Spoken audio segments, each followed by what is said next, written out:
About 6 months ago, I noticed that even though I loved being a mother, a homemaker, and running an online business, I just couldn't get out of survival mode. I was always rushing, my to do list never seemed to end, and I knew I needed to change something.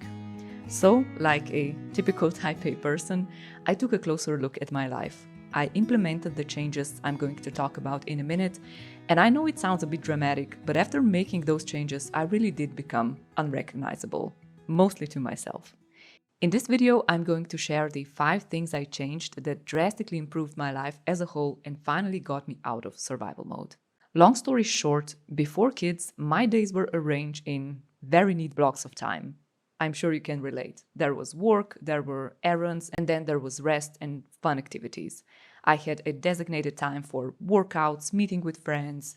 I was overall very free, and creating a schedule wasn't hard because I only had to take care of myself and show up for work. And that was about it. And then motherhood flipped everything upside down, as it tends to. I have 3 little kids now, and the days definitely have potential to be frantic. And there were a lot of frantic days. I was rushing, and I feel like the kids really feel that. Their behavior reflected my mood, which just made everything so much worse. And it was always the hardest right before dinner. After a whole day of rushing, nursing, cooking, squeezing in business work during nap times, I would tell myself, okay, tonight dinner will be calm, we'll laugh, we'll talk, it will just be this scene out of the movie. But of course, it never was. The frantic energy I carried throughout the day always just spilled over into dinner. And one day, about 6 months ago, I came to a realization of sorts. And that was my turning point. I knew that something had to change. I couldn't just live like this for years on end. And I couldn't just accept what a lot of people told me, that life with little kids just means constant chaos. That's when I started gradually, but very ruthlessly, to change things in my life. So now we're at a point where I'm finally going to share the 5 changes. Those are the things that helped me become calmer, clearer, and overall more present with my kids and my work, which is also really important to me.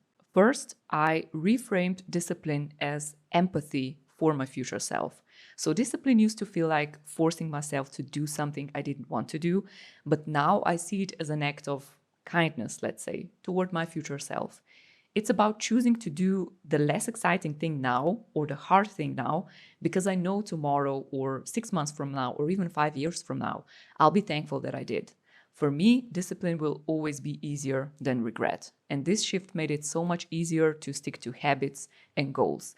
Discipline became less about willpower and more about love for the future version of me, as cheesy as it sounds.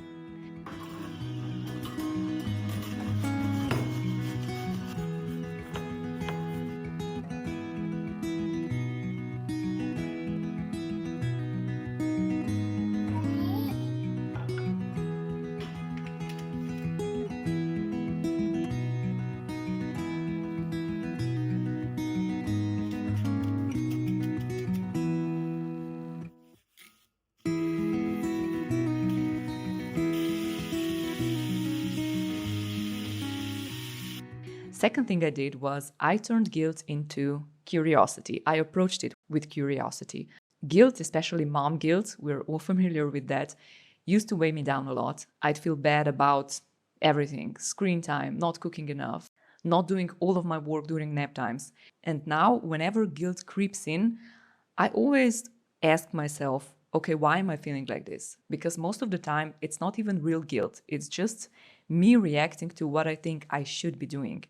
And when the guilt actually is justified, it's no longer paralyzing. It becomes a signal to adjust and just do things differently next time. And that shift from being ashamed of feeling guilty to become curious about why do I feel this way brought me so much freedom.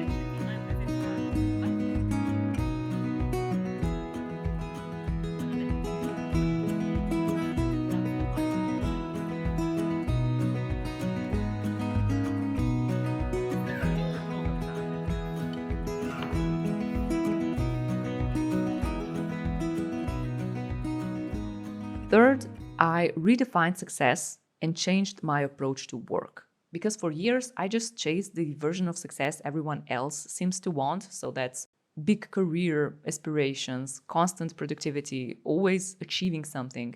And I never stopped to actually ask myself if that even matched my life that I wanted. What I've realized now is that success for me isn't about doing more.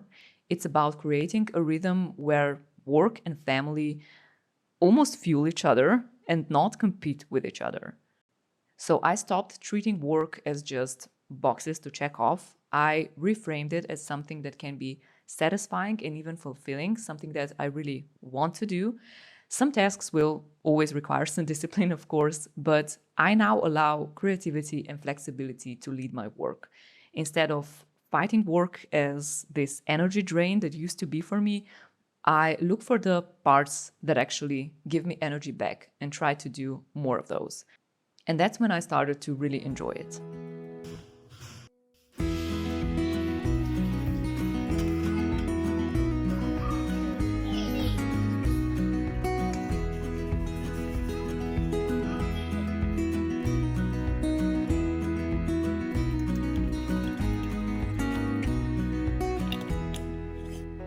The fourth thing I did was I started to treat rest as productive and leaned into natural rhythms, for the lack of better word, because for the longest time I thought rest meant I was just lazy. And now I see it as part of the work itself.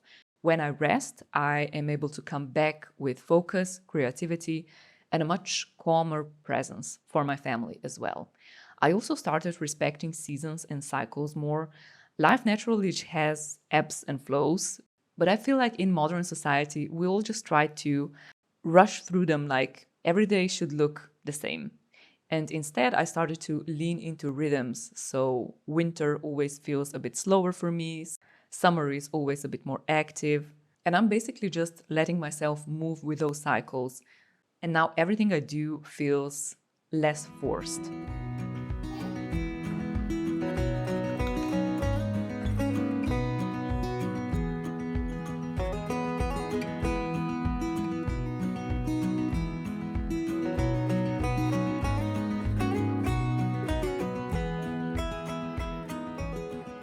And number five, which is also so important, I replaced doom scrolling with a dopamine menu.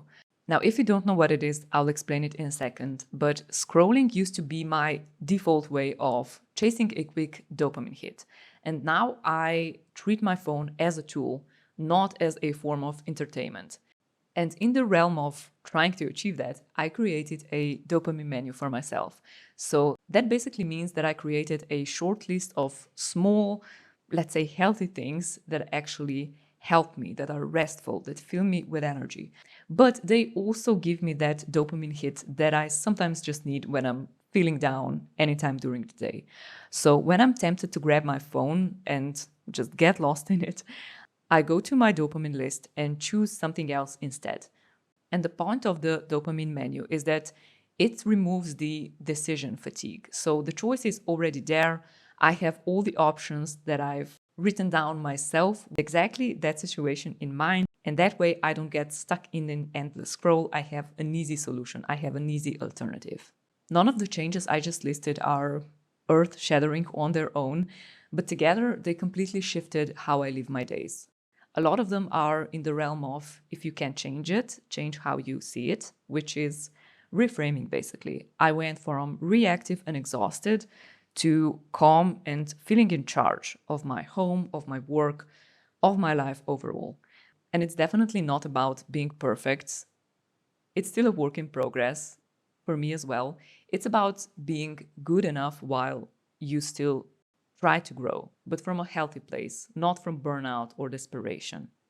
If you want to go deeper into this kind of mindset shift, the kind that helps you stay present at home and still build something meaningful, I've linked my compounding growth guide down below. It's where I share the 3 exact platforms I use to create growth that compounds over time in my business, so that even when I step away, the work keeps working in the background.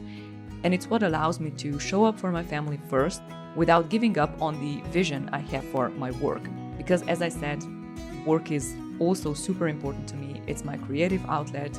It enables me to earn income while also taking care of the baby at home. If you like this video, give it a thumbs up and subscribe if you want to see more videos like this.